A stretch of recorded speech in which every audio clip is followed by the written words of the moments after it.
بچپن میں جب میں اپنی ماں کے ساتھ دیر تک جاگتا تھا اور ہر رات میری ایک خواہش ہوتی تھی، مثلاً میں اپنی ماں سے کہتا تھا کہ مجھے کھلونے خریدنے ہیں۔ وہ کہتی تھی کہ ایک شرط پر کھلونے دوں گی، کہ تم سو جاؤ۔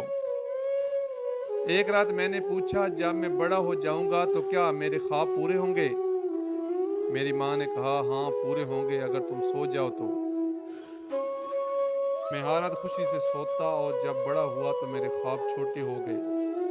کل رات میں نے اپنی ماں کو خواب میں دیکھا اور اس نے مجھ سے پوچھا کہ کیا تم اب بھی سونے سے پہلے اپنے خوابوں کے بارے میں سوچتے ہو؟ میں نے کہا، امی میں اب رات کو سو نہیں سکتا ہوں۔ میری ماں نے مجھے بتایا، اب تم کیا چاہتے ہو؟ میں نے کہا، میری خواہش ہے کہ آپ دوبارہ دنیا میں آ جاؤ۔ انہوں نے کہا، میں تمہارے خواب میں آنے کی کوشش کر رہی ہوں، لیکن اس شرط پر کہ تم سو جاؤ۔ بہت اچھے لگے تو دوستوں میں ضرور شیئر